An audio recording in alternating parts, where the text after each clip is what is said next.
Right, so we are being recorded, and I finally have you, Jess. I am so grateful and so happy to see your face. You've been my client, but also you've been my shiro. I got to know you that way, but I don't know our age gap or anything like that, but I really do look up to you, and I really appreciate everything that you do in Wales. You have sort of taken Wales by a storm we'll see how you identify, but for me, as a mixed Black woman, just hearing and seeing the achievements that you've been collecting like a superstar has been wonderful to watch for me. You are an author, you are an award-winning translator, you're an inclusivity and diversity expert, or specialist, but a superstar. Let me stop talking about you. Let's hear you from you. Oh, thank you very much. I've never heard anyone say anything like that about my work. So I'm born and raised in Wales. I run 2 translation firms and I work with diversity and inclusion in education specifically, but that's sort of band off the backs of writing a book. I didn't really expect that it would take off like this, to be honest. It was just an idea to show how well I translate, and also there's no books for us and it's clearly quite needed, so I can't say that the achievements that I've had this year are really, I don't know, this is more of other people seeing the importance and then being really happy with the work, so I'm happy with that. Tell me about the book, or tell everyone who will be watching this about the book that you've written. Well, there's 2 books. There was that outstanding which I wrote to counteract the DOL test, the Brown University DOL test, so that was aimed at 0 to 3 years old, because we know that unconscious bias and where we fit, our self-perception of where we fit in society is ultimately established by the time you're 3 or 4 years old. So that was kind of my idea, a long-term solution to the racism, because based on that evidence, that would just mean that anything we do in school, you have to unlearn that behavior or that attitude or that way of thinking. And then I wrote a book called Your Hair is Your Crown, which is based in Wales, based on my parents, got my parents' names, about a little girl in Wales. It's basically my identity crisis. So every time my hair gets wet, the afro comes out and Wales fills with colour. And anytime a mum calls her, like, let's sort your hair out, the colour fades away. But in this magical land, she meets Aphrodite the mermaid, intentionally misspelled as AFRO, and Dewi the dragon. And she'll later find that Wales is always colourful and full of magic. You just have to be really proud of who you are. So in the end, she loves her fro. It's kind of like my journey, let's say, in my 30s. I think I was 31 when George Floyd happened. And that's when I decided, okay, let's try and wear my hair natural. Life has been a bit easier or nicer for me, at least my perception. I've been a bit kinder to myself by accepting my hair how it is, because I was never happy with my hair straight anyway, because it didn't work. It seems like every other afro texture can straighten really well, but mine is just poof afterwards. So embracing it is key. That's really interesting, because your hair texture, is it like 3C? I have no idea, to be honest. It's not 4C, I don't think. It's two different textures. I just know that you can't get defined curls unless you twist it out. It doesn't straighten. I always look at look at the Somali girl's hair, or the Jamaican girls, the girls in Ghana, because they got big curls, but then they're so not frizzy. I don't know what texture my hair is. I was raised by my mum, so in a white household, although I saw my dad regularly, we never figured out how to do my hair. So GHDs came when I was 13, and it was dedicated my life to figuring out how to straighten it or wear a wig and straighten it properly. I never got there, never achieved it. So that brings us to the conversation of your heritage. I am really interested in your heritage, and I'm sure you have been exposed to the question, where are you from, throughout your life, like all of us mixed people. Yeah, what is your heritage? I am Welsh Kittitian. My dad was born in St Kitts and Nevis in Caon. My nan is from Nevis. My granddad's from St Kitts. So we're really all from the island. And my dad came here when he was 12 years old. Met my mum, who's from Ely. We like to call her a West Elian because she married a West Indian.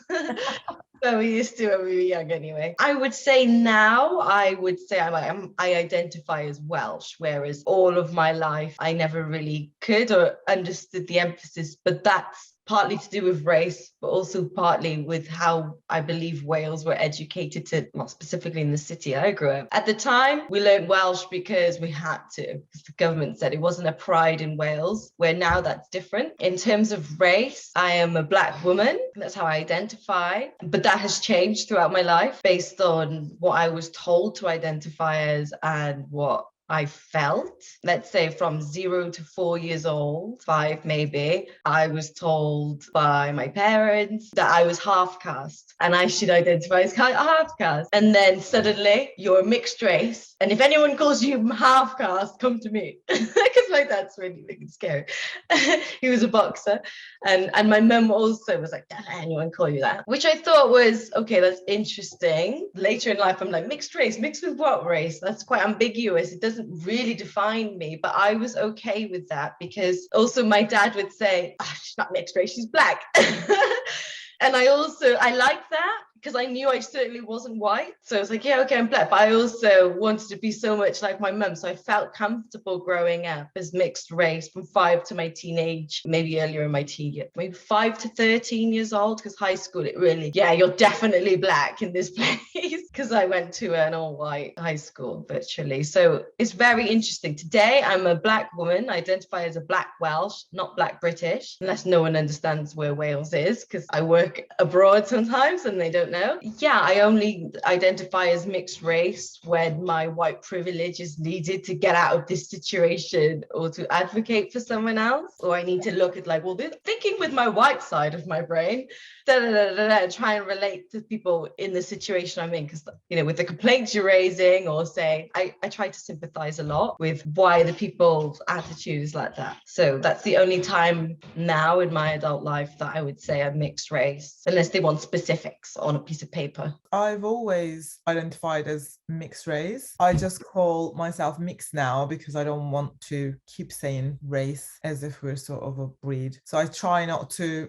say race, but it's really interesting because for me, and I would say for a lot of people looking at you, you are a mixed woman. That's like the first thing I would, maybe because I'm mixed, that I would recognize about you. So when you say you're a Black woman, is that in mainly white spaces? Do you feel like, say, in Europe? What about when you're around Black people? Does that fly by when you say you're Black? That's quite interesting, actually, because I was raised in a white household. I was raised only around white people. And then also, because I was always fascinated with Black history, my dad forced me to watch Roots at 7 over a weekend, binge watch it. Very traumatizing. I've always known that we were descendants of slaves. It was a Scottish family. This is a Scottish name. He pinned that into me. So I've always known it, and he kind of pinned it in. I've just come here. I think he wanted to instill that in me. Probably because I'm in white spaces, but also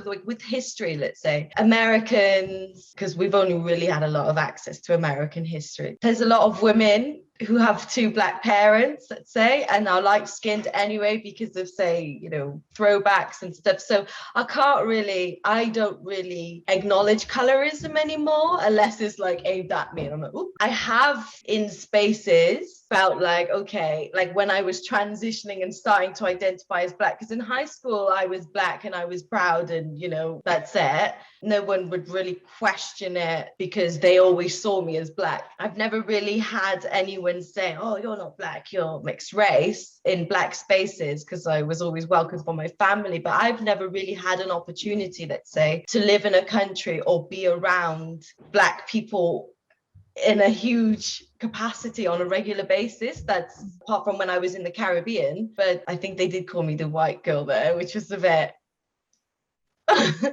but again, there were light-skinned people, so I acknowledge that I don't move in spaces the same way as my darker skin toned brothers and sisters. And I have to acknowledge that, but it's never really been an issue, because I can't, if I acknowledge colorism, that means I feed into it, and I'm not really about to try and turn against anyone or ask anyone to. If we have a lighter skin tone, I mean, even my son, I'm questioning. I always questioned, what color's my son? Because I had a baby with a white man. I'm exactly half. My son has got a skin tone, and I always thought, oh, he's got olive skin. My sister said he looks Spanish.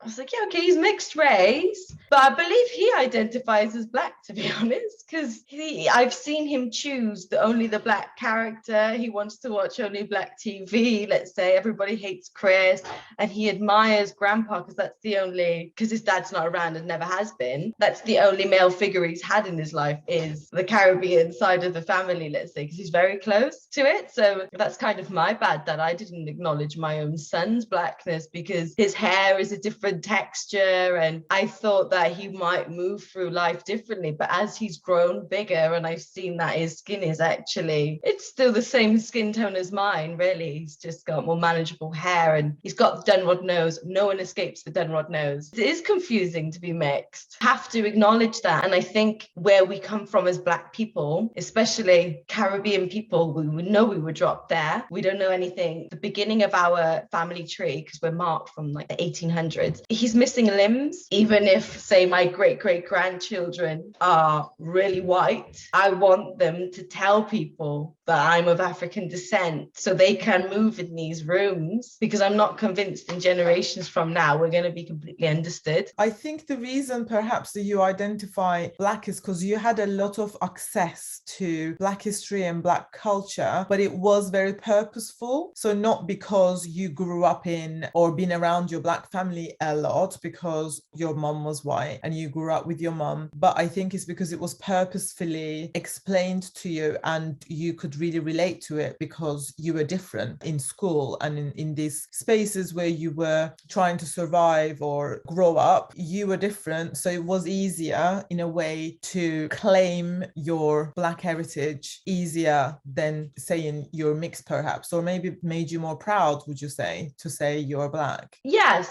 Like, I've often thought about, have I ever wished I was white?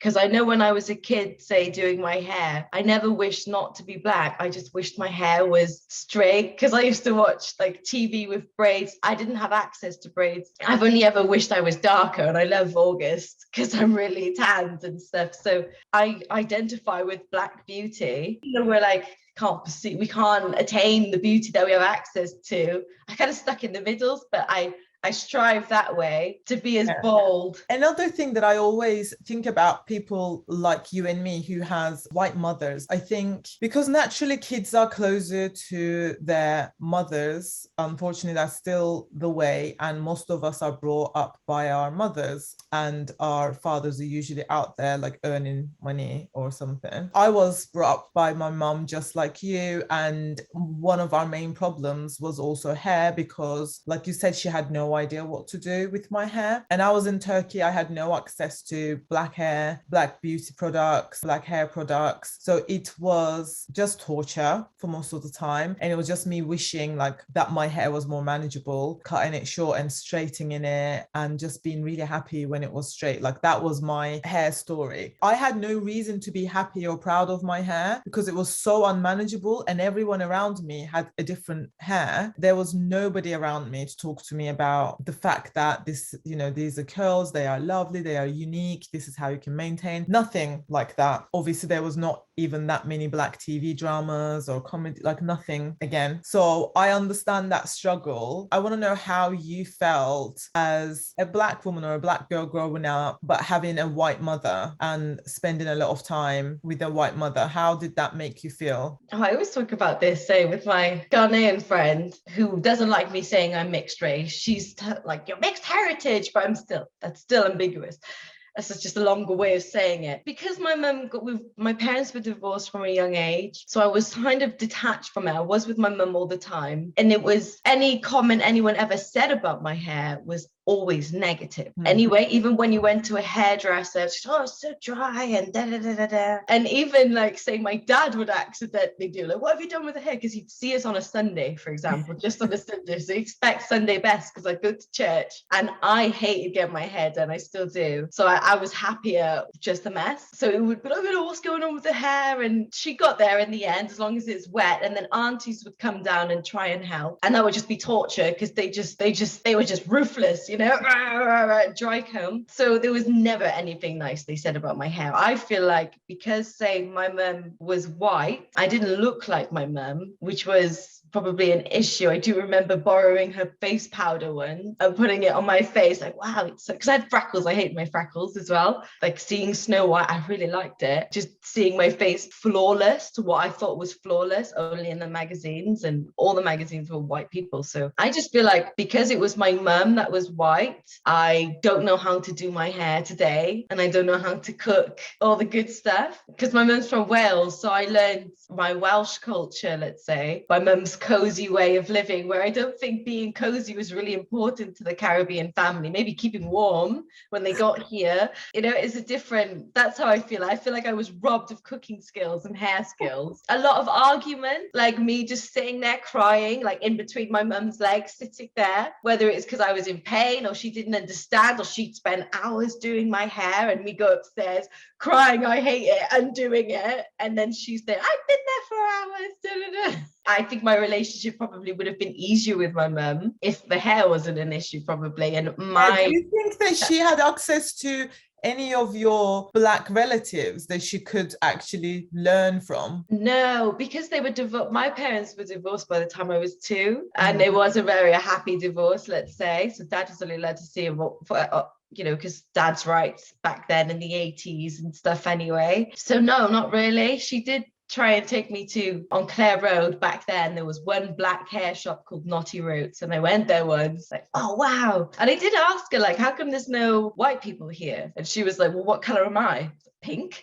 And so I really didn't understand it, but I really liked the place. But I left angry because my mum wouldn't let me relax my hair. What about the black hairdresser? Did they manage to like moisturize your hair and stuff? I would only go there for maybe like a blow dried straight. That was the only thing. I did come out, like I managed to convince my mum after, oh, you let my sister do a relaxer, to let me have like not a relaxer, the one where it just chills I did out. That one. She kept saying I can't have a relaxer because it'll ruin my hair, and I think Dad was angry that they did a relaxer for my sister's hair. I'm not sure, I don't remember, I was too young, but I know I was never allowed one. They were quite expensive back then as well. Still, it was a good £60 to get your hair done back then, just to get it blow dried straight. So I'm 32, so we're talking like 27 odd years ago. It was only until my dad met my stepmom at the time, and she had black children. She's like mixed heritage. I don't know. I think both of her, I don't know. We're all black, so I can't really say. Jamaican heritage. She introduced me to braids, and my dad's friend, when they introduced me, first of all, she just plaited my hair and put some little beads on it, and I was like, yeah, I don't have to brush my hair for a week, I love this. And then I had braids put in, and then that was kind of the only way I could embrace myself, because it looked a bit like Brandy, because I saw her on TV. Do you remember her, Moesha? Yes, I love Brandy. So don't you think it's quite bad that even black hairdressers, and I mean, even now, I don't think black hairdressers know how to deal with mixed hair. Our mix is so unique. No mixed hair is the same as the other. They just don't know what to do with it. We're just left to figure it out on our own. I do agree, but I've never really, in this adult age, I've never really gone to a black hair salon. I've never asked them to deal with my natural hair, because I've got Glam Weave. They do the best weaves. They do the best braids, you know. I love going there, but I've never asked them to, oh, can you cut my hair? Or, because I know they don't cut hair actually, or maybe they might be, but let's do something with my natural hair. I've never gone to try and style it, because I've never really asked. Style my hair with Lazarus in Cardiff. So Steve there, in the 70s, 80s, when they came here, they used to do like BBC hair, and they were mixed and black woman then. So they had to teach themselves how to deal with curly hair. So as a result, he can basically do any style that I want with my hair. It's incredible. That's why I can change my hairstyle all the time, because I just go in and we just decide it, and he'll cut it because he knows it will bounce back. Like he knows, and especially if you keep going to the same hairdresser, they start having an understanding, and they don't have to be black if your hair is curly, because I think Afro hair is dramatically different than our mixed hair. I am really happy with them, and I think he is training some other people there just in case you need. Oh, I'm going there. And then I just found, and luckily now Boots does that. Boots has like a black hair section. I use something called Unleash Curls. The main thing I do now is, like you say, our hair is very dry. So every morning for me is moisturizing that with water. So every morning, and that also defines the curls and also keeps it moisturized. And I just keep building on it. I don't brush, I don't wash for at least 2 weeks. It's just like every morning with my fingers sort of separating nothing like a brush.